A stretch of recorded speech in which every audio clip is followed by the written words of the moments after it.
Good evening everyone. बात करते हैं आज के टॉपिक पे। काफी सिंपल टॉपिक है, जल्दी ही हम खत्म कर देंगे इस टॉपिक को। Candle stick pattern. जो कन्वेंशनल कैंडल स्टिक पैटर्न है उनको रीड करते हैं। देखिए, बिल्कुल जरूरी नहीं है कि हम उनको रीड करें, बट उनको रीड करना इसलिए जरूरी है क्योंकि काफी लोग उन पैटर्न के बारे में जानते हैं, और जो लोग नहीं जानते वो आज नहीं तो कल कहीं ना कहीं से उन पैटर्न के बारे में जरूर जानेंगे। तो जब भी कोई नया पैटर्न मिलता है तो सबका मन करता है ना कि ये काम करें इस पैटर्न के ऊपर में, और वो इजी दिखे तो डेफिनेटली अप्लाई करने का मन करता है। तो मैं आपको कुछ कैंडल स्टिक पैटर्न पढ़ाने वाला हूं। आप गूगल पर डालेंगे जैपनीज कैंडल स्टिक पैटर्न तो बहुत सारे कैंडल स्टिक पैटर्न आएंगे। सभी पैटर्न को हम रीड नहीं करने वाले हैं, बस कुछ एक इंपॉर्टेंट, और उन इंपॉर्टेंट में भी ये देखेंगे कि वाकई में हमारे कुछ काम के हैं भी या फिर वो नहीं भी हैं। मतलब उनके पीछे टोटल मैथ है क्या, वो जब बन रहे हैं तो क्यों बन रहे हैं, चल रहे हैं तो क्यों चल रहे हैं, और नहीं चल रहे तो क्यों नहीं चल रहे।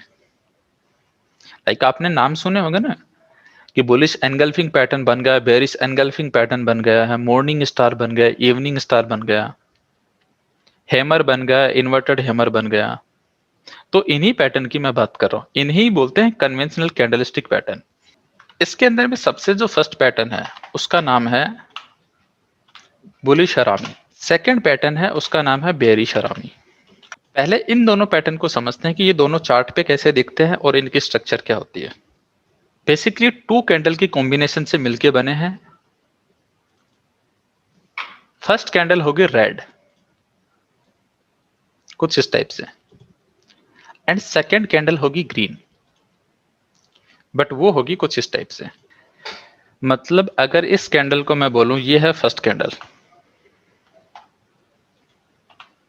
और ये है सेकंड कैंडल, तो कंडीशन ये है कि जो सेकंड कैंडल है इसकी body, upper body and lower body, मतलब ये हो गई अपर बॉडी एंड ये है लोअर बॉडी। ये फर्स्ट कैंडल की अपर एंड लोअर बॉडी के रेंज में होनी चाहिए। मतलब फर्स्ट कैंडल की अपर बॉडी ये है, लोअर बॉडी ये है, तो इसी की रेंज में होनी चाहिए। रेंज का मतलब आप देखेंगे कंप्लीटली रेंज में है। अगर ये कुछ इस टाइप से है, बाहर है, तो ये पैटर्न इनवैलिड है। अगर कुछ इस टाइप से है तो भी पैटर्न इनवैलिड है। मतलब रेंज में ही होनी चाहिए। और वीक पार्ट जो है ये भी इस वीक पार्ट की रेंज में ही होने चाहिए। अब देखिए, सेकेंड कैंडल जो है वो बेस कैंडल भी हो सकती है, बट वो होनी चाहिए ग्रीन, और एक्साइटिंग कैंडल भी हो सकती है। कुछ लोगों का ये मानना है कि बेस कैंडल हो तो ज्यादा बेटर रहता है, कुछ लोगों का ये मानना है कि नहीं, एक्साइटिंग कैंडल हो तो ज्यादा बेटर होती है। तो हम दोनों ही केस कंसिडर कर लेते हैं कि बेस हो या एक्साइटिंग हो। रूल ये है कि बॉडी जो है वो फर्स्ट कैंडल की बॉडी में होनी चाहिए और वीक पार्ट भी फर्स्ट कैंडल की वीक में होना चाहिए। देखिए 19-20 चलता है, मतलब हल्की सी बॉडी अप है, कुछ इस टाइप से, कुछ इस टाइप से, तो भी चलता है। या फिर हम ये कहें कि हल्की सी जो वीक पार्ट है वो डाउन है, कुछ यहां तक, तो भी कोई दिक्कत नहीं है। मतलब बिल्कुल पॉइंट टू पॉइंट तो देखिए कोई चीजें नहीं होती हैं बहुत बार, तो 19-20 कंसिडर कर लेते हैं लोग इसे। बट प्रॉपर रूल यही है कि first candle should be red and second candle should be green. Second candle body should be within the range of first candle body and wick should be within the range of wick। मतलब body body की range में हो और Wick जो है वो Wick की range में हो। जब भी ऐसा पैटर्न बनेगा तो इस पैटर्न को हम नाम देते हैं bullish harami. And as per conventional theory उन लोगों का ये मानना है कि यहाँ से एक अपमूव आएगी प्राइस में। मतलब जब भी ऐसा पैटर्न बने तो यहाँ से एक अपमूव आनी चाहिए। अब वो इसके पीछे क्या लॉजिक मानते हैं आई डोंट नो, बट ऐसा बेसिकली 50% केस में होता है, 50% केस में नहीं होता। कब कब होगा अभी एग्जांपल देखेंगे चार्ट पे, उससे पहले मैं एक बार ये पैटर्न एक्सप्लेन कर दूं। अब हम आते हैं सेकंड पैटर्न पे। सेकंड पैटर्न का नाम है बेरिश हरामी। देखिए बिल्कुल ऐसे की ऐसे ही होगा, बस कैंडल का कलर चेंज हो जाएगा। फर्स्ट का ग्रीन हो जाएगा और सेकंड का रेड हो जाएगा। मतलब इस ग्रीन की जगह इतनी ही बड़ी कैंडल होगी रेड, इस रेड की जगह इतनी ही बड़ी कैंडल होगी ग्रीन, और इस ग्रीन की जगह इतनी ही छोटी कैंडल होगी रेड। बाकी रूल सेम है। Body should be within the range of body and wick should be within the range of wick. Same rule है। इस पैटर्न को बोलते हैं बेयरिश हरामी। ये मैं नहीं लिख रहा हूं, बस सिंपल रूल है कि यहाँ पे ये तो एज इट इज रहेगी line, second candle body should be within the range of first candle, body and wick should be within the range of wick. बस यहाँ पे चेंज ये होगा कि first candle should be green and second candle should be red. बस green की जगह पे रेड आ जाएगा, इतना चेंजेस होंगे। पैटर्न का नाम लिख देता हूं डायरेक्टली, बेयरिश हरामी, डाउन साइड पॉसिबल। अब देखिए इसके बाद में दो पैटर्न और हैं। एक का नाम है बुलिश एनगल्फिंग, बेयरिश एनगल्फिंग। इसमें भी एक बुलिश था एक बेरिश था, इसमें भी एक बुलिश है एक बेरिश है। तो सिंपल सी बात है, जहां पे बुलिश है इसका मतलब प्राइस में एक अप मूव पॉसिबल है, और जहां पे बेरिश वर्ड काम में लिया गया है दैट मीन्स वहां पे एक डाउन मूव पॉसिबल है। बस इस बार हरामी की जगह एनगल्फिंग वर्ड काम में लिया गया है। तो इस एनगल्फिंग का मतलब क्या है, जो ये पैटर्न था इसी पैटर्न की मैं कॉपी ले रहा हूं यहां पे। अब इस पैटर्न को मैंने क्या चेंज कर रहा हूं मैं, कि फर्स्ट कैंडल तो रेड ही रख रहे हैं, सेकंड कैंडल को ग्रीन ही रखेंगे, कलर बिल्कुल सेम रखेंगे, बस फॉर्मेशन चेंज कर देंगे। फर्स्ट कैंडल जो लार्ज है उसको स्मॉल कर देंगे, सेकंड कैंडल जो स्मॉल है उसको लार्ज कर देंगे। मतलब सबसे पहले तो रेड कैंडल रखते हैं बट वो स्मॉल, एंड उसके बाद में ग्रीन कैंडल रखते हैं, यह है लार्ज। अब मैं इसको हटा देता हूं, मतलब दिखने में कुछ ऐसा पैटर्न होगा। इसको ही बोलते हैं बुलिश एनगल्फिंग पैटर्न। देखिए इस केस के अंदर में क्या हुआ, इस केस के अंदर में जो सेकंड कैंडल है वो लार्ज है, तो हम कैसे रीड करेंगे। फर्स्ट रूल तो वही सेम है, first candle should be red and second candle should be green. बस चेंज ये हो जाएगा, second candle body should completely encompass first candle body and wick should encompass wick. मतलब सेकंड कैंडल की जो बॉडी है फर्स्ट कैंडल से completely बाहर हो, first candle and second candle, first candle should be and second candle should be green, second candle first candle body and wick should encompass wick part।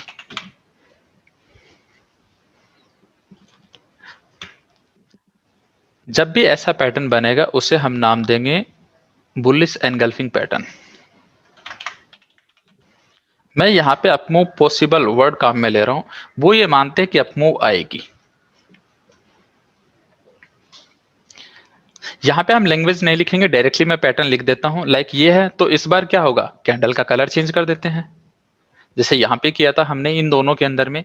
तो मतलब formation यही रहेगा, first candle जो है वो स्मॉल होगी, सेकंड कैंडल जो है वो लार्ज होगी। तो फर्स्ट कैंडल को स्मॉल बनाते हैं बट वो इस बार करते हैं ग्रीन, एंड जो सेकंड कैंडल है उसको कर देते हैं हम रेड, और इसे बना देते हैं लार्ज। बाकी रूल वही है। देखिए second candle body should completely encompass first candle body and wick should encompass wick. मतलब जैसे इसके लिए ये रूल था तो इसके लिए भी यही रूल है, बट चेंज ये हो जाएगा, first candle should be green and second candle should be red, इतना डिफरेंस है। देखिए पैटर्न में कंफ्यूज ना हो आप लोग, तो इसलिए मैं कुछ एक आपको चीजें बता देता हूं याद रखने के लिए। जो सेकेंड कैंडल का कलर है बेसिकली वो ही डिसाइड करेगा कि बुलिश पैटर्न या बेरिश पैटर्न है। अभी तक देखिए 4 पैटर्न रीड करें, आप इनिशियली कंफ्यूज ना हो इसलिए मैं बता दूं कि जहां पे बुलिश वर्ड काम में आया है तो इनका मतलब ये है कि सेकेंड कैंडल ग्रीन होगी। जैसे डिमांड जोन में देखिए लेग आउट ग्रीन होती है ना, तो वहां पे हम ये कह सकते हैं कि यहां पे सेकेंड कैंडल ग्रीन होगी, सेकेंड कैंडल को आप लेग आउट मान लीजिए, और बेरिश पैटर्न के अंदर में सेकेंड कैंडल रेड होगी। अब बात करते हैं एनगल्फिंग की और हरामी की। एनगल्फिंग के अंदर में सेकेंड कैंडल कंप्लीटली एनगल्फ करेगी, मतलब उससे कंप्लीटली बाहर होगी। बॉडी पार्ट से बाहर होगा और वीक पार्ट से बाहर होगा, कुछ इस टाइप से। ये देखिए बॉडी पार्ट से बाहर है और जो वीक पार्ट है वो वीक पार्ट से बाहर है। तो याद रखने का ये सिंपल फॉर्मूला। अब मैंने क्यों कहा कि ये 50-50 काम करते हैं? देखिए ये है कन्वेंशनल पैटर्न जिनके ऊपर में आज भी लोग ट्रेडिंग करते हैं। और स्पेशली कौन लोग ट्रेडिंग करते हैं? जो लोग कहीं पे भी टेक्निकल वर्ड सुन लेते हैं। मतलब स्टॉक मार्केट में जो भी ट्रेडर आता है, सबसे पहले ट्रेडिंग करते ही उसको शौक चढ़ता है कि कुछ एक ऐसी एप्लीकेशन इंस्टॉल करूं। और 90% लोग सबसे पहले मनी कंट्रोल जैसे एप्लीकेशन इंस्टॉल करते हैं। फिर उन्हें पता लगता है कि कुछ होता है टेक्निकल चार्ट वगैरह, तो वो टेक्निकल सर्च करते हैं। और कहीं ना कहीं वो कीवर्ड्स इनको इन्हीं पैटर्न पे सबसे पहले लेके जाते हैं, कैंडल स्टिक पैटर्न। क्योंकि टेक्निकल के अंदर में सबसे पहले कीवर्ड आएगा कैंडल स्टिक। और कैंडल स्टिक के अंदर में उन्हें नहीं पता कि वो कौन से कैंडल स्टिक की बात कर रहे हैं। अगर उन्होंने गूगल पे सर्च किया कैंडल स्टिक पैटर्न, तो बेसिकली कहीं ना कहीं ये पैटर्न आ जाएंगे जिनमें लिखा रहता है कि अप मूव, डाउन मूव, यहां से ऐसा होगा, यहां से ऐसा होगा। और फिर सर्च होते हैं यूट्यूब पे वीडियो। अब इनके लाखों वीडियो हैं यूट्यूब के ऊपर में। देखिए ये पैटर्न अगर काम करते हैं तो सिंपल सी बात है, अभी देखिए बहुत सारे पैटर्न तो हम नेक्स्ट 1 आवर या फिर उससे भी कम टाइम में हम खत्म कर देंगे। और बाकी रिमेनिंग पैटर्न भी कितना टाइम लगाएंगे? मतलब एक यूट्यूब के 2 आवर्स के वीडियो से सब लोग ये पैटर्न देखें, जो कि काफी इजी दिख रहे हैं, सब लोग सीखेंगे और फिर पैसा बना लेंगे, अगर इनसे 80% एक्यूरेसी आती हो तो। बट इनसे आते 50-50% एक्यूरेसी। कभी काम करते हैं, कभी काम नहीं करते हैं। जैसे कि मैं आपको दिखाऊं, कोई भी चार्ट ओपन कर लेते हैं, जो ओपन है पहले उसी को देख लेते हैं। पहले आप लोग मुझे बताइए कि ये पैटर्न कौन सा है। देखिए सेकंड कैंडल यहां पे ग्रीन है, दैट मीन्स बुलिश तो वर्ड आएगा ही आएगा। और सेकंड कैंडल कंप्लीटली इनकम्पास कर रही है फर्स्ट कैंडल को, दैट मीन्स इनगल्फिंग भी नाम आएगा। तो ये पैटर्न हो जाएगा बुलिश एनगल्फिंग पैटर्न। अब देखिए ये बुलिश एनगल्फिंग पैटर्न है तो प्राइस तो अप जानी चाहिए, बट अब तो नहीं गई प्राइस, यहीं पे रह गई। थोड़ी सी अप जा रही है, फिर डाउन आ गई, साइडवेज हो गई, फाइनली उसके बाद में अप गई है। अब उसके बाद में कोई ये कहे कि ये एक पैटर्न बना यहां पे, ये पैटर्न कौन सा है बेसिकली? यस, बुलिश हरामी पैटर्न है। सेकंड कैंडल ग्रीन है तो बुलिश होगा, बट स्मॉल है तो दैट मीन्स बुलिश हरामी पैटर्न। इस बार प्राइस अप गई है, मतलब काम कर रहा पैटर्न।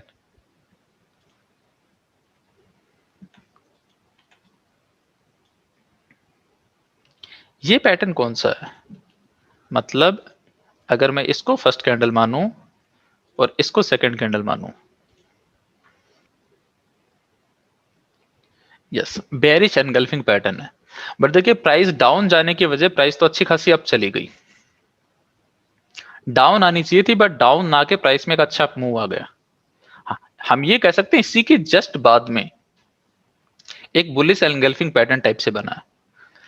प्रॉपर नहीं बना क्योंकि इसकी जो बॉडी पार्ट है वो थोड़ी सी अप है।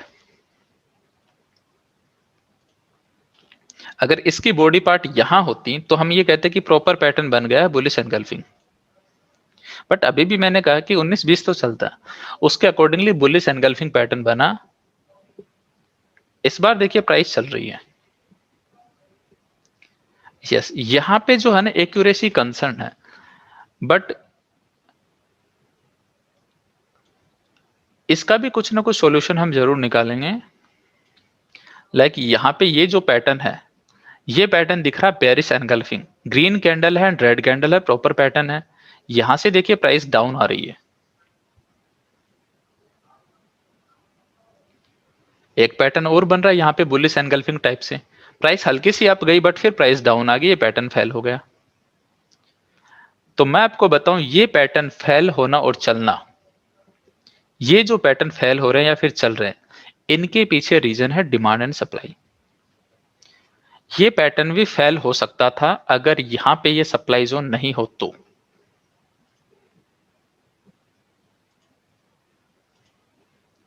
अगर यहां पे ये सप्लाई जोन ना हो ना तो ये पैटर्न भी फेल हो सकता था। डाउन की जगह कंटिन्यूसली प्राइस अप भी जा सकती है।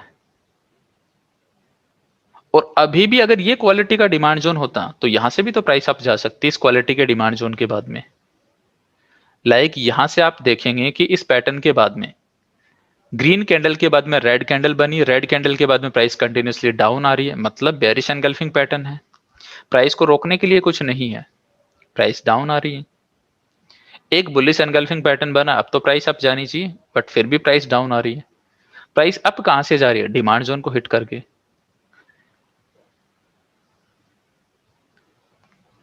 कहने का मतलब अगर इनमें मैं ये कहूं कि ये जो पैटर्न है, पहली बात तो इनके पीछे ऐसा क्यों मानते हैं कि प्राइस अप जाए और डाउन जाए?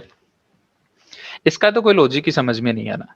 इसका एक लॉजिक जरूर समझ में आता है। कन्वेंशनल ये कहते हैं कि अगर ये रेड कैंडल है और ये ग्रीन कैंडल है, तो सेकेंड कैंडल देखिए गैप डाउन ओपन हुई है। गैप डाउन ओपन होने के बाद में उसने एक लो बनाया, मतलब वो एक रेड कैंडल थी। अब यहां से एक रिकवरी आना स्टार्ट हुआ कैंडल में, और न सिर्फ रिकवरी आई, इसने फर्स्ट कैंडल के ऊपर में जाके क्लोजिंग दी है। मतलब प्रीवियस डे की न सिर्फ हाई को ब्रीच किया, हाई के ऊपर में क्लोजिंग दी। प्रीवियस डे की ओपनिंग को खत्म किया, हाई को खत्म किया, उसके ऊपर में जाके क्लोजिंग दे रही है। हाई के ऊपर में क्लोजिंग ना भी दे, बट ओपनिंग के ऊपर तो क्लोजिंग देगी ही देगी, तभी हम कहेंगे कि ये पैटर्न बना है। तो एज पर कन्वेंशनल वो ये लोग मानते हैं कि आज इतना अच्छा बाइंग प्रेशर आया, तो ये बाइंग प्रेशर कंटिन्यू रह सकता है। बट ऐसा तो कुछ नहीं है। हो सकता है कि ये बाइंग प्रेशर नॉर्मली मार्केट अच्छा था उस वजह से आ गया, कल प्राइस डाउन आ जाए, बिल्कुल पॉसिबल है ऐसा भी। सेम यहां पे वो ये मानते हैं कि जो प्राइस कंटिन्यूसली अप जा रही थी, गैप अप ओपन हुई, बट गैप अप ओपन होने के बाद में हल्की सी तो अप गई, ग्रीन कैंडल बनी, बट वो एक स्ट्रॉन्ग रेड कैंडल बनी। और जब स्ट्रॉन्ग रेड कैंडल बनी है, तो प्रीवियस डे के ओपनिंग प्राइस से भी नीचे जाके क्लोज हुई। तो मतलब उनका मानना यह है कि अब एक डाउन मूव कंटिन्यू रह सकती है प्राइस में। इन पैटर्न के पीछे वो ऐसा मानते हैं। अब इनके पीछे उनका लॉजिक ही समझ में नहीं आता कि कोई कैंडल हल्की सी गैप अप ओपन हो और यहीं पे क्लोज हो जाए, हाई को भी ना ब्रीच करे, तो इसके पीछे क्या लॉजिक है कि ये प्राइस अप ही जाए? मतलब अगर इस पैटर्न में अगर ऐसा कुछ चेंज हो जाए, लाइक बॉडी पार्ट यहां तक हो जाए, तो फिर क्या चेंज हो जाएगा? तो मतलब फिर हम बुलिश क्यों नहीं मानेंगे इस पैटर्न को? ये स्मॉल रहेगी तो ही बुलिश क्यों मान रहे हैं? और अगर हम ये कहें कि ये कैंडल यहां जाके क्लोज हो जाए, तो बेसिकली जो अभी केस बना उससे तो बेटर ही होगा। उससे तो बेटर ही होगा, एटलीस्ट इस कैंडल के ऊपर में क्लोज हो चुकी है। बट एनीवेज पैटर्न है, चलते आ रहे हैं, चलते रहेंगे, आगे भी चलेंगे। लोग इनको सिखाते आ रहे हैं, आगे भी लोग सिखाते रहेंगे, क्योंकि ये चीजें इजी हैं, लोग इजीली समझ जाते हैं। बट मैं आपको बताऊं कि इस पैटर्न के बाद में अगर कोई सप्लाई जोन बन गया, अब ये पैटर्न बना कब? जाके किसी क्वालिटी सप्लाई जोन को हिट किया। वो लोअर टाइम फ्रेम डेली का भी हो सकता है, हायर टाइम फ्रेम मंथली का भी हो सकता है। तो आपको पता है कि इमीडिएटली प्राइस डाउन आ जाएगी और ये पैटर्न फेल हो जाएगा। सिमिलरली इस पैटर्न के बाद में, मतलब ये कैंडल यहां पे ओपन हुई, गैप डाउन ओपन होकर अच्छी खासी बूम आया प्राइस में, बट बूम आते आते यहां पे ये एक सप्लाई जोन को हिट कर गई, और ये सप्लाई जोन बहुत क्वालिटी का। तो फिर हम मान ही नहीं सकते कि प्राइस अप जाएगी, प्राइस तो डाउन ही आनी चाहिए लॉजिकली। सेम इन दोनों पैटर्न में, मतलब डिमांड सप्लाई वाला सेम इनमें, मतलब जिस बुलिश पैटर्न के अंदर में ऊपर सप्लाई आ गया तो वो पैटर्न फेल हो सकता है। सिमिलरली जिस बेरिश पैटर्न के अंदर में डाउन साइड के अंदर में कोई डिमांड आ गया, तो ये पैटर्न भी फेल हो सकते हैं। अब कोई प्राइस कंटिन्यूसली डाउन आ रही है कुछ इस टाइप से, और डाउन आते आते उसने ग्रीन कैंडल बनाई हल्की सी, हल्का सा गैप अप ओपन हुई प्राइस, और फिर वापस से नया लो लगा दिया और मंथली के डिमांड जोन को हिट कर गई। तो फिर यहां से डाउन क्यों? यहां से तो लॉजिकली अप ही जानी चाहिए प्राइस। फिर इस पैटर्न की वैल्यू क्या रही?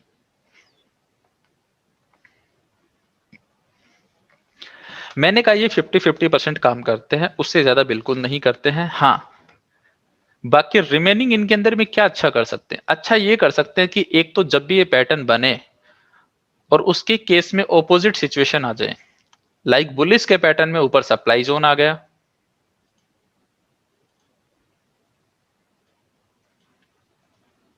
बेरिश के केस में नीचे डिमांड जोन आ गया, तो फिर उन पैटर्न को इग्नोर कर दें, बिल्कुल खत्म कर दें। हो सकता है कि 25% एक्यूरेसी, मतलब ऐसी कोई ट्रेड में आप फंसे ही नहीं, तो वैसे ही ठीक हो गई। और मैं आपको ये कहूं, रिमेनिंग 25% एक्यूरेसी की बात करें कि इन पैटर्न को अगर काम में लेना ही है तो क्यों ना ऐसे लें कि जब भी किसी डिमांड जोन के बाद में अगर ऐसा पैटर्न बने, ये वाला पैटर्न डिमांड जोन को हिट करने के बाद में, तो क्यों ना हम माने कि प्राइस अप जाएगी यहां से। सिमिलरली ये पैटर्न बना किसी डिमांड जोन को हिट करने के बाद में, तो हम माने कि वाकई में थोड़ा पोटेंशियल है इसमें। और ये दोनों पैटर्न बने हैं किसी सप्लाई जोन को हिट करने के बाद में, डिमांड जोन एंड यहां पे सप्लाई जोन, तो आप उसे एडिशनल 1 नंबर कंसिडर कर सकते हैं। बट रिमेंबर, इन पैटर्न के अंदर में आप additional 1 number at the time of entry consider नहीं कर पाएंगे। क्यों? क्योंकि आपको क्या पता डिमांड के बाद में ऐसा पैटर्न बनने वाला है। आपको एंट्री मिल चुकी है, पैटर्न बना बाद में, तब आप बोल सकते हैं कि हाँ हमारे पास में पैटर्न बना है एक, हम उसको एडिशनल 1 नंबर मान सकते हैं। क्योंकि कहीं ना कहीं कन्वेंशनल लोगों की सोच है कि ऐसा पैटर्न बनने पे प्राइस अप जानी चाहिए, वो भी कुछ तो बाइंग ऐड कर ही रहे हैं।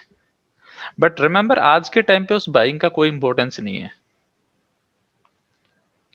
पहले कभी होता था, बट आज की डेट में इंस्टीट्यूशन ऐसे लोगों को इजीली ट्रैप कर देते हैं।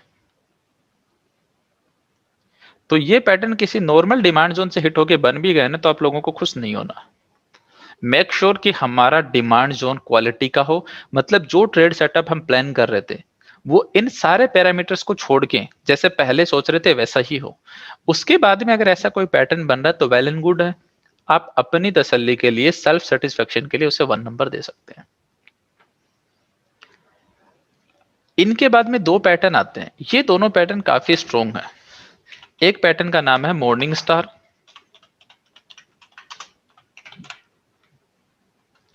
और एक का नाम है इवनिंग स्टार।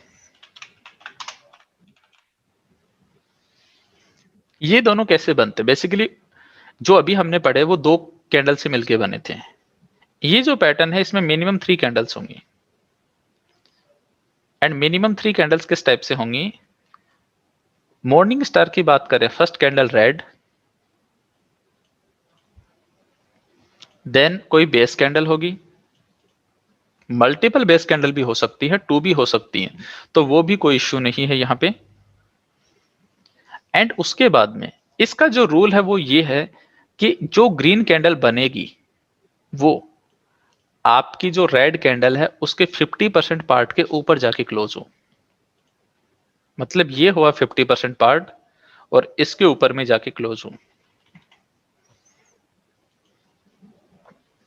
कुछ इस टाइप से होनी चाहिए। बट मैं ये मानता हूं कि अगर मान लीजिए इस पैटर्न को कंसिडर करना भी है, मॉर्निंग स्टार पैटर्न को, तो फिर 50% अप जाके क्लोज होने से क्या मिलेगा? जब क्लोजिंग देख ही रहे हैं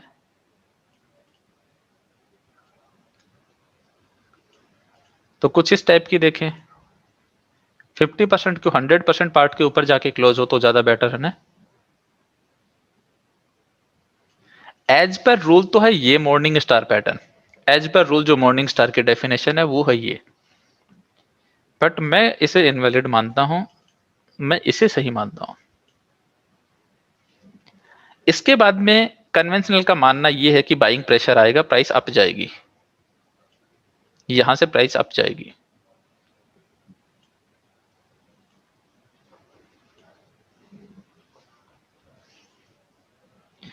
इसके बाद में हम जरूर ये कह सकते हैं कि कोई प्राइस है इस टाइप से बनी, बनने के बाद में प्राइस अप जा रही है, क्लोजिंग भी अच्छी है, तो चांसेस यही है कि प्राइस अप ही जाए।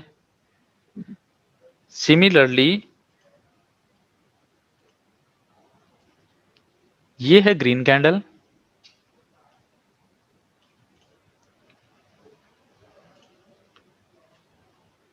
ये है बेस कैंडल, ये है इस कैंडल का 50% एरिया।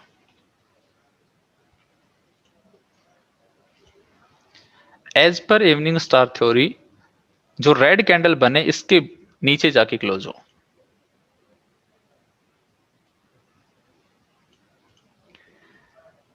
बट मेरा मानना यह है कि रेड कैंडल जो बन रही है वो इसके नीचे जाके क्लोज हो तो प्रॉपर इवनिंग स्टार होगा।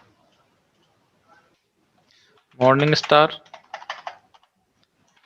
Morning star that means represent up move, evening star that means represent down move.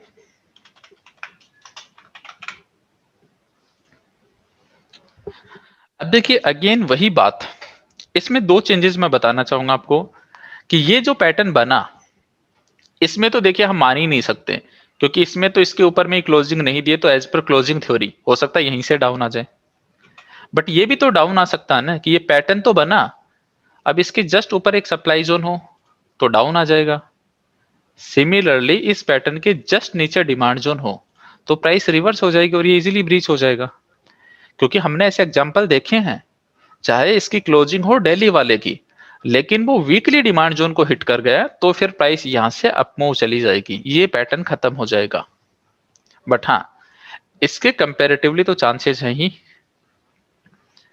अब इन पैटर्न को अगर हम रीड करें तो देखिए ये जो कन्वेंशनल पैटर्न है ये हम ये कह सकते हैं कि ये हमारा डीबीआर पैटर्न है, drop base rally reversal pattern of demand zone, और ये RBD rally based drop reversal pattern of supply zone.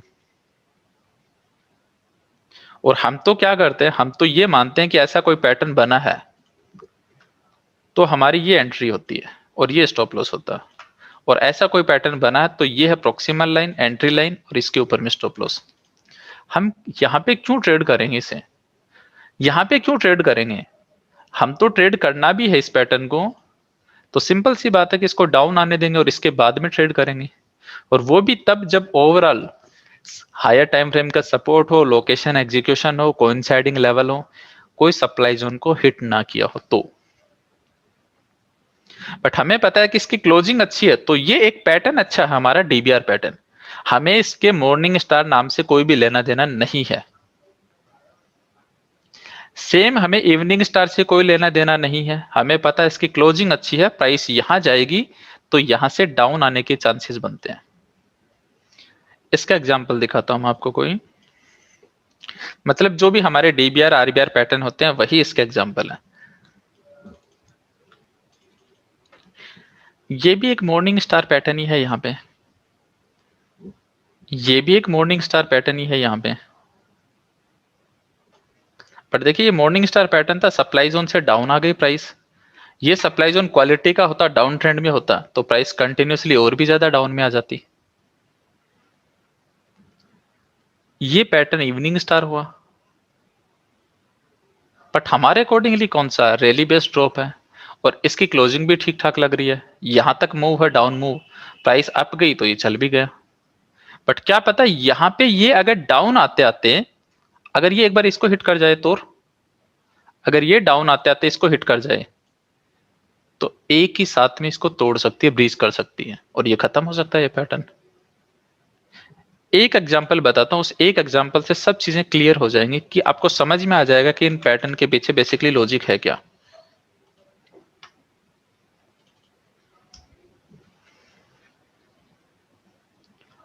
ये भी एक मॉर्निंग स्टार पैटर्न ही है, बट हमने यहां पे जाके एंट्री नहीं लिया, जब प्राइस डाउन आ गई है ना तब जाके हमने एंट्री लिया। ये देखिए एक बुलिश हरामी पैटर्न है, बट यहां से प्राइस डाउन आई, क्यों, क्योंकि प्रॉपर डिमांड जोन को हिट नहीं किया था और फिर प्राइस चली है। और अगर ये यहाँ पे प्रॉपर डिमांड जोन डाउन होता तो और भी डाउन आ सकती थी प्राइस।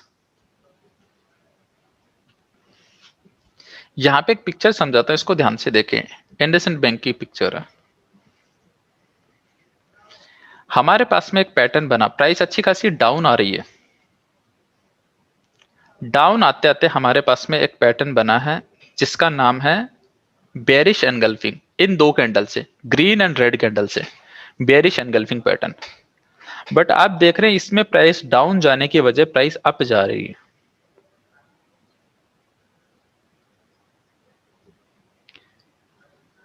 उसके बाद में क्या हुआ, उसके बाद में इस रेड और इन सभी बेस कैंडल को कंसीडर करें और इस ग्रीन कैंडल को कंसीडर करें तो ये पैटर्न बना मॉर्निंग स्टार। इसके बाद में प्राइस अप जा रही है, मतलब ये काम कर रहा है, बट ये काम नहीं किया। उसके बाद में एक अनदर पैटर्न बना green base base and red, ये पैटर्न अभी हमने पढ़ा, ये है इवनिंग स्टार, जिसकी देखिए क्लोजिंग 50% से तो ज्यादा है बट इससे डाउन नहीं है। ये पैटर्न फेल हो गया।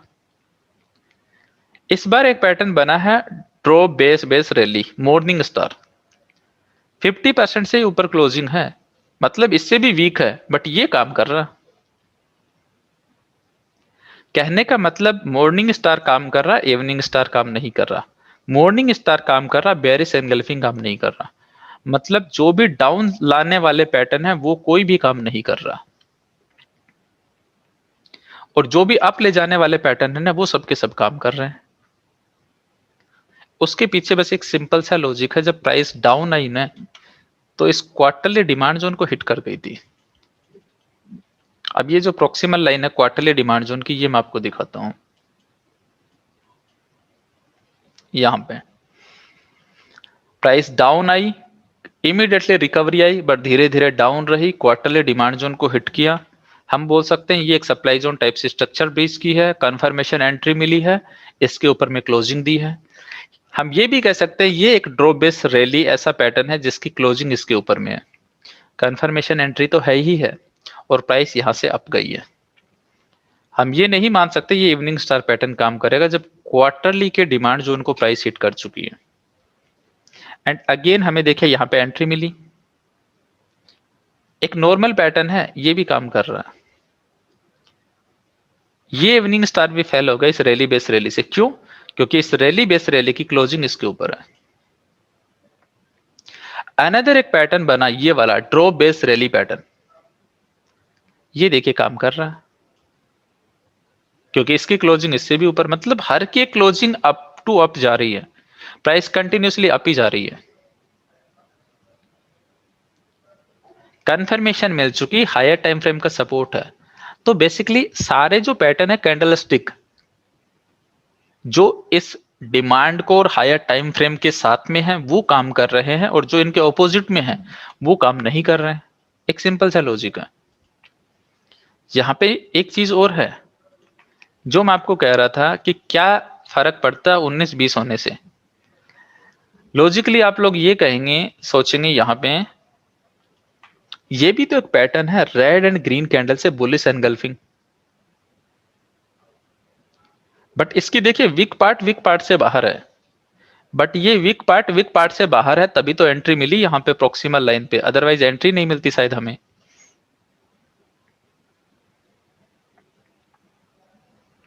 तो हल्की सी वीक डाउन है तो भी क्या फर्क पड़ा, पर हम इसको माने ही क्योंकि ये एक बुलिश हरामी पैटर्न बना। हम तो ये मानेंगे ना कि हमारा एक डिमांड जोन था जिसकी क्लोजिंग अच्छी थी, हायर टाइम फ्रेम का सपोर्ट है, और वो डिमांड जोन काम कर रहा है। ये डिमांड जोन की और भी अच्छी क्लोजिंग है, इसलिए ये डिमांड जोन काम कर रहा है। Remember morning star pattern powerful है, बट मैं उसको पावरफुल मॉर्निंग स्टार नाम की वजह से नहीं बोल रहा, मैं उसको पावरफुल बोल रहा हूं इस वजह से, मैं इनको मॉर्निंग स्टार नाम ना देने की वजह मैं इनको नाम दे रहा हूं TBR with good closing, RBD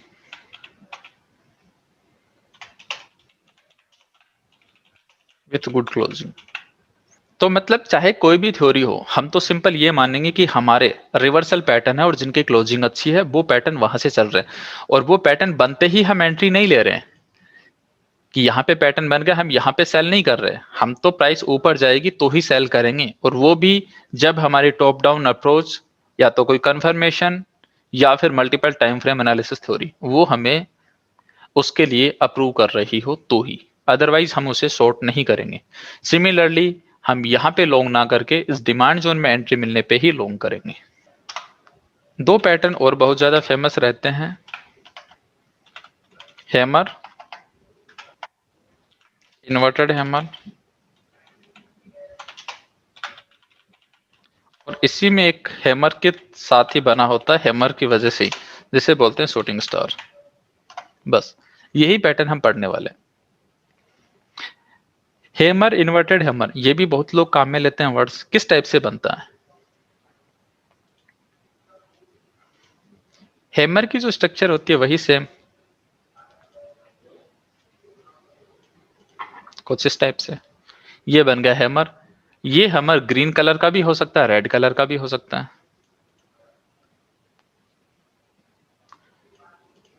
और इन्वर्टेड हैमर कैसा बनेगा, जस्ट इसको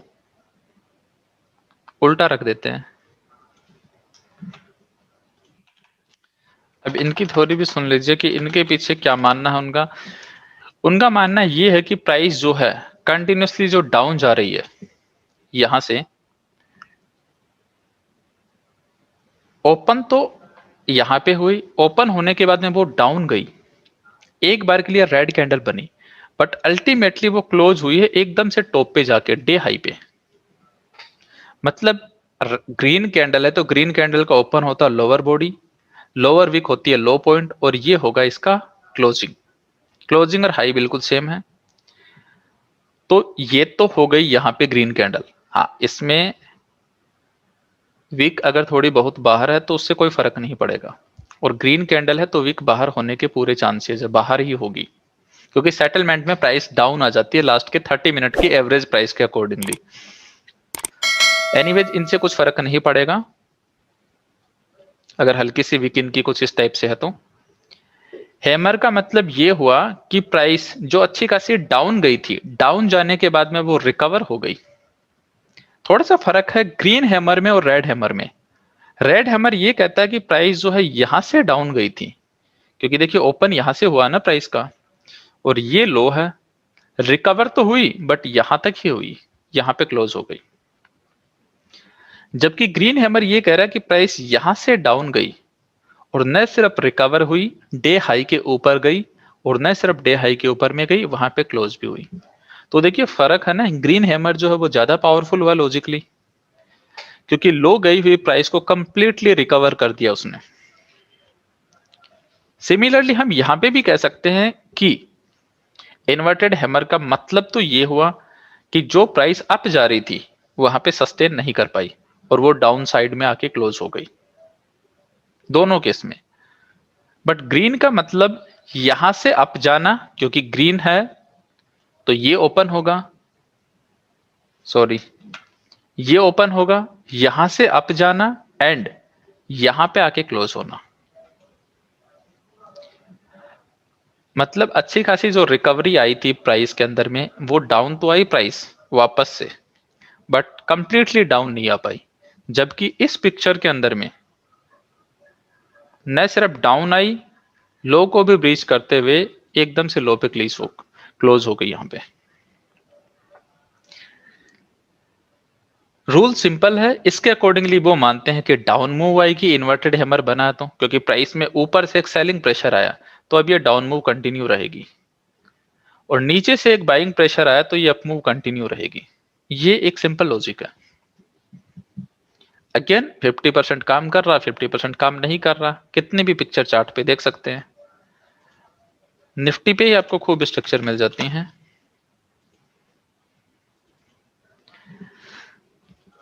लाइक आप यहां पे देखेंगे हैमर बना था अभी रिसेंटली निफ्टी में, वो डिमांड जोन को हिट होके बना। हालांकि रेड हैमर है बट प्राइस अप जा रही है डिमांड जोन की वजह से। ग्रीन हैमर बना, प्राइस अप जा रही है बिना कोई डिमांड जोन की वजह से। तो कभी कभी कोई बिना डिमांड जोन की वजह से भी अप चली जाती है।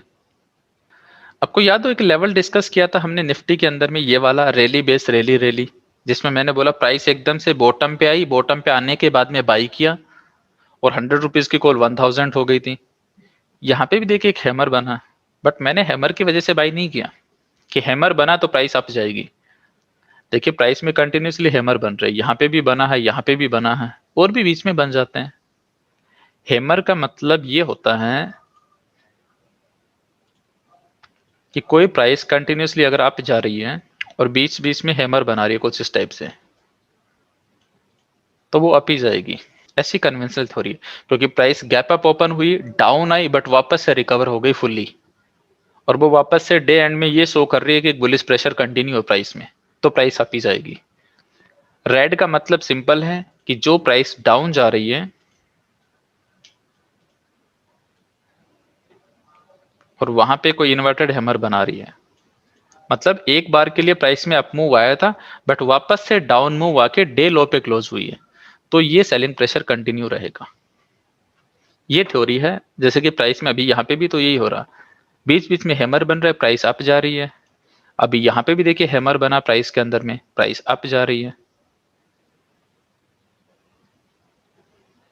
यहाँ पे भी तो एक हैमर बना है, बट प्राइस अभी साइडवेज है। ये हैमर थोड़ी ना प्राइस को साइडवेज है तो यहां से आप लेके जाएगा ना, ये हैमर प्राइस को आप लेके जा रहा है। ये हैमर बना है बेसिकली इस डिमांड जोन की वजह से। इस डिमांड जोन से हिट होने के बाद में ये हैमर बना है। तो कोई भी जहां पे भी प्राइस के अंदर में हैमर बने या इन्वर्टेड हैमर बने, अगर वहां से प्राइस डाउन आ रही है या अप जा रही है तो कोई डिमांड जोन है, और अगर ऐसे ही जा रही है नॉर्मली तो उसके पीछे कोई लॉजिक नहीं है। चल रहा है तब तक चल रहा है, जैसे सप्लाई जोन को हिट करेगी प्राइस डाउन आ जाएगी। इस हैमर ने भी एक डिमांड जोन बना दिया। ये डिमांड जोन चला हमारे पास में, तो इससे पहले ये वाला डिमांड जोन चला है जिसकी वजह से ये हैमर बना है। बाकी तो बीच बीच में प्राइस के अंदर में भी कभी भी बनते रहते हैं हैमर। तो फेडरल बैंक की जिस लेवल की बात कर रहे हैं, यहां पे भी तो हैमर बना है, बट ये हैमर बना क्यों? इस डिमांड जोन की वजह से बना। अगर ये डिमांड जोन नहीं होता तो शायद नहीं बनता हैमर। और इससे क्या फर्क पड़ता है? अब आप ये बताइए कि ये हैमर ही क्यों बने। अगर यहां से प्राइस अप जाते जाते ये अच्छी खासी बॉडी यहां तक चली जाए तो हमारे लिए अच्छा ही होगा ना। लाइक हम इसको ये कहें कि ये एक बुलिश एनगल्फिंग पैटर्न है, तो ये कैंडल यहां पे ही क्यों रुके और किसी डिमांड जोन से हिट हुई है तो लोअर बॉडी यहां पे ही क्यों ओपन हो। अगर ये लोअर बॉडी यहां ओपन हो गई तो मतलब गैप अप ही तो ओपन हुई ना। तो गैप अप ओपन होना तो और भी अच्छी बात है, और फिर यहां से अगर ये कैंडल यहां जाके क्लोज हो तो फिर और भी अच्छी बात है।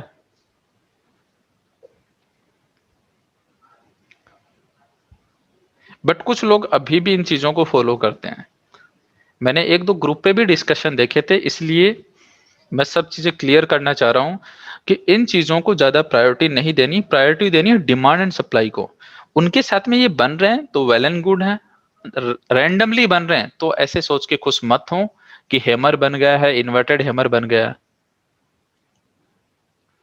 जैसे कि यहाँ पे ये बना, सेम वीकली पे देखिए कितना अच्छा हैमर बना, बट ये डिमांड जोन नहीं होता यहाँ पे वीकली पे, और इस डिमांड जोन की इतनी अच्छी क्लोजिंग नहीं होती तो क्या ये हैमर बनता?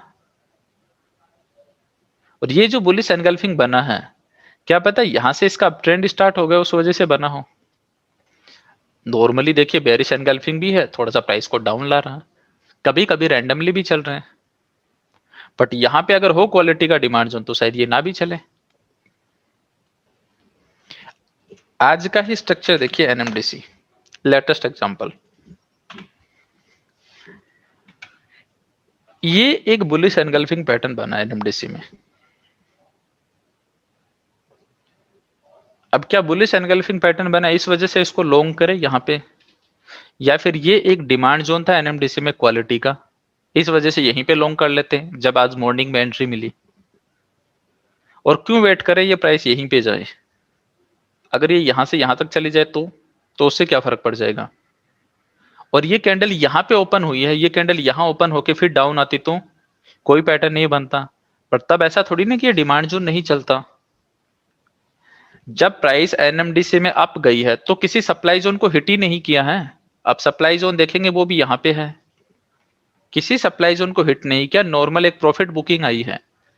किसी सप्लाई जोन को क्वालिटी को हिट करे एनएमडीसी तो हम कह सकते हैं कि दिल्ली का डिमांड जोन शायद ही चले, बट बिना कोई सप्लाई जोन को हिट करे इतने क्वालिटी के दिल्ली के डिमांड जोन में जब प्राइस आती है तो क्यों ना चले वो।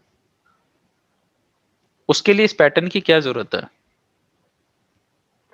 कि कोई लोग सोचे एनएमडीसी में बुलिश एनगल्फिंग बन गया अब इसे लॉन्ग करना चाहिए। लॉन्ग करना है इस डिमांड जोन पे करेंगे ना।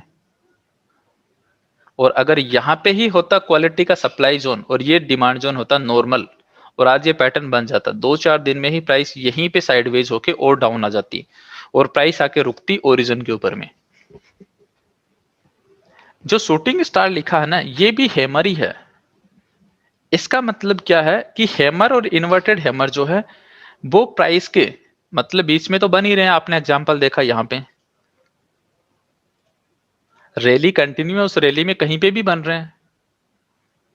बट शूटिंग स्टार का मतलब यह है कि बिल्कुल या तो डाउन ट्रेंड खत्म होने पे बने या फिर अप ट्रेंड खत्म होने पे। मतलब कोई प्राइस कंटिन्यूअसली अप जा रही है यहां तक और अप जाने के बाद में उसके अंदर में कोई इन्वर्टेड हैमर बन जाए कुछ इस टाइप से,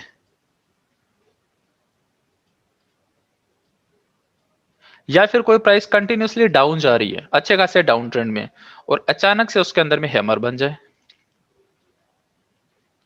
तो शूटिंग स्टार की डेफिनेशन ये है कि hammer at the end of an uptrend is called shooting star and inverted hammer at the end of an uptrend is called shooting star. मतलब जहां पे अप ट्रेंड है वो up trend and हो रहा है वहां पे इन्वर्टेड हैमर बना तो शूटिंग स्टार। डाउन मूव है, डाउन मूव जहां पे खत्म हो रही है वहां पे हैमर बना तो शूटिंग स्टार। मतलब ये एक ऐसा बोलते हैं कि ट्रेंड रिवर्सल पॉइंट हो सकता, जो प्राइस कंटिन्यूअसली अप जा रही थी अचानक से उसमें ऐसा तो कुछ हुआ ना कि प्राइस यहां से डाउन आई और डाउन आके यहां क्लोज हुई। बट कोई जरूरी नहीं है, कल अगले दिन दोबारा प्राइस अप जा सकती है। बट हाँ यहां पे एक मंथली का सप्लाई जोन हो तो चांसेस बनते हैं कि एक ट्रेंड रिवर्सल पॉइंट हो सकता है। सिमिलरली यहां पे कोई मंथली का डिमांड जोन हो और उसको हिट करके ये हैमर बना तो चांसेस बनते हैं कि एक ट्रेंड रिवर्सल पॉइंट हो, तो इसे हम शूटिंग स्टार बोल देते हैं। बट रिमेंबर शूटिंग स्टार है तो भी हम इसे डिमांड सप्लाई के साथ ही कंसिडर करेंगे। नॉर्मली डाउन ट्रेंड पे कभी भी बन गया तो इसका मतलब ये नहीं है कि प्राइस जो है अब डाउन ट्रेंड के बाद में हैमर बना तो अप जाएगी ही जाएगी, या फिर अप ट्रेंड के बाद में इन्वर्टेड हैमर बना तो डाउन आएगी ही आएगी। ऐसा बिल्कुल जरूरी नहीं है। अभी देखिए रिसेंटली एक इन्वर्टेड हैमर बना यहाँ पे ऑलमोस्ट वीकली के ऊपर में हम कह सकते हैं। तो क्या ये इस अप ट्रेंड की एंड थोड़ी ना मानेंगे, हम इसे शूटिंग स्टार थोड़ी ना बोलेंगे कि अप ट्रेंड की एंड हो गई। बट हाँ अगर मंथली की किसी सप्लाई जोन होता और उसकी प्रोक्सिमल लाइन को हिट कर जाता तो हम जरूर कह सकते थे कि अप ट्रेंड एंड होने के चांसेस आ गए। बट उससे पहले चाहे बनते रहे प्राइस, हम इनको लेके ज्यादा सीरियस नहीं होंगे। रिमेंबर पिक्चर इजी है इसलिए लोग ज्यादा प्रायोरिटी देते हैं। पढ़ाना भी जरूर इसलिए है कि ओल्ड स्टूडेंट भी सब पढ़ते आए हैं। अदरवाइज ग्रुप पे डिस्कशन होते हैं फिर इन चीजों के कि लाइक ये देखिए हैमर बना यहाँ पे और ये देखिए काम कर गया। फिर बाकी के ग्रुप मेंबर्स कंफ्यूज्ड होते हैं कि ये चीज हमें पढ़नी चाहिए थी, काफी इजी है और काम भी कर रही है। रिमेंबर जो पिक्चर काम कर रही है वही पिक्चर आप लोगों के सामने रिप्रेजेंट होंगी वहां पे अननेसेसरी। लॉजिक समझे ना, एक बार लॉजिक समझ गए तो फिर क्लियरली दिख रहा है यहाँ पे बने मॉर्निंग स्टार इवनिंग स्टार हमारे लिए एक अच्छी क्लोजिंग के रिवर्सल पैटर्न है वो। ये लॉजिक पता होना चाहिए। आज ये लॉजिक पढ़ा है, कल कन्वेंशनल के अंदर में मैं आपको support resistance versus demand and supply का कंपैरिजन बताऊं, साथ के अंदर में जो और रिमेनिंग पैटर्न्स हैं कि ये पैटर्न क्यों बनते हैं उनका कंपैरिजन बताऊं। तभी तो वो चीजें क्लियर होंगी ना कि हमारी जो चीजें हैं वो वाकई में पावरफुल है। फिर आपको कोई भी अननेसेसरी कैसा भी पैटर्न बना के दे चार्ट पे, आप लोग कंफ्यूज नहीं होंगे। फिर चाहे कोई कैंडलस्टिक पैटर्न बोले या फिर ट्रायंगल पैटर्न बोले या फिर अननेसेसरी कोई भी कप एंड हैंडल पैटर्न बना दे, कुछ लोग फ्लैग पैटर्न बना देते हैं। ओके गाइस, तो बेसिकली सबको आइडिया हो गया होगा इन पैटर्न का। Bullish harami up move, bearish harami down move, bullish engulfing second candle large होगी up move, bearish engulfing second candle large होगी बट रेड होगी down move. Morning star up move, evening star down move. Morning star को आप read कीजिए कि हमारा pattern है drop base rally जिसकी क्लोजिंग अच्छी है और हम वो पैटर्न बनते ही एंट्री नहीं लेते, पैटर्न बनने के बाद में प्रोक्सिमल लाइन पे आने के बाद एंट्री लेंगे और ये भी देखेंगे कि बाकी ओवरऑल पिक्चर हमें अलाउड कर रही है या नहीं कर रही। इवनिंग स्टार हमारा पैटर्न है rally based drop, again price जब प्रोक्सिमल लाइन को हिट करेगी ऊपर जाके तो एंट्री लेंगे। हैमर इन्वर्टेड हैमर कहीं पे भी बने हमें कोई खास मतलब नहीं है, डिमांड सप्लाई को हिट होके बन रहे तो हमें थोड़ा मतलब है, अदरवाइज छोड़ दे। So that's all for the session. इतना ही सेशन है आज का। कैंडलस्टिक अननेसेसरी हम लॉन्ग भी नहीं करेंगे इस सेशन को, क्योंकि जो इंपॉर्टेंट पॉइंट्स थे वो मैंने आपको बता दिए। किसी को कोई डाउट, कुछ समझ में नहीं आया, पैटर्न को लेके कोई कंफ्यूजन है तो आप लोग पूछ सकते हैं। ओके गाइज, अननेसेसरी क्लास को लॉन्ग नहीं करते हैं। कोई क्लास अगर स्मॉल है तो स्मॉल ही रहने देते हैं, ताकि रिकॉर्डिंग देखने वालों के लिए इजी रहे। मिलते हैं कल, तब तक के लिए शुभ रात्रि। सी यू टुमारो एंड बाय।